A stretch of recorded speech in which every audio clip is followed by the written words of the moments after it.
Guys, আসসালামু আলাইকুম। It's me বৃষ্টি and welcome to my mini blog. তো ফার্স্টে ফুল ফ্যামিলি আমরা বাহির হয়ে গিয়েছি। আজকে একটা খুশির খবর, সেটা হচ্ছে আলহামদুলিল্লাহ আমি খালামণি হয়েছি। তো ফার্স্টে গাড়িতে উঠে পড়লাম, তো আম্মুর কাঁধে একটু মাথা রেখে যাইতেছিলাম। তো তারপরে হচ্ছে আমি চলে আসছি নিউ মার্কেটে বাবুদের জন্য কিছু জিনিসপাতি কেনার জন্য। তো বলে রাখি, আমার বোনের হচ্ছে যমজ বেবি হয়েছে, একটা ছেলে একটা মেয়ে। তো আমরা হচ্ছে এইখান থেকে চলে গেলাম হসপিটালের উদ্দেশ্যে।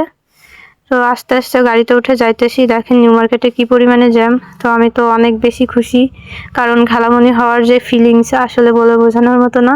তো হসপিটালের ভিতরে যখন ঢুকতেছিলাম, মনের ভিতরে যে কি একটা আনন্দ কাজ করতেছিল বলার বাহিরে। তো আস্তে আস্তে আমি ভিতরের দিকে যাইতেছি।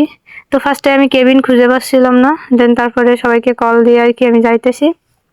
তো বলে বোঝাইতে পারবো না যে আমি কি পরিমাণে খুশি আর কি। ভাবতেই পারতেছি না যে খালামণি হয়ে গেছি, তাও যমজ বেবি হয়েছে, একটা ছেলে একটা মেয়ে। সবাই হচ্ছে বাবুদের জন্য অনেক বেশি দোয়া করবেন।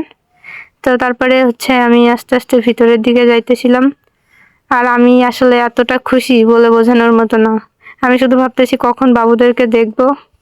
তো এটা হচ্ছে গিয়ে ছেলে বাবু, মাশাল্লাহ, সবাই মাশাল্লাহ বলবেন। আর হচ্ছে ছেলে বাবুকে কোলে নেওয়ার পরে এটা হচ্ছে মেয়ে বাবু। তো যমজ বেবি হয়েছে, আসলে কতটা ভাগ্য। একসাথে দুইটা, সবার ছেলে মেয়ের ইচ্ছা থাকে, তো সেইখানে একবারে দুইটা বাবু। আর মেয়ে মাশাল্লাহ অনেক বেশি কিউট হয়েছে। আপনারা সবাই হচ্ছে বাবুদের জন্য দোয়া করবেন যেন তারা দীর্ঘায়ু হয়।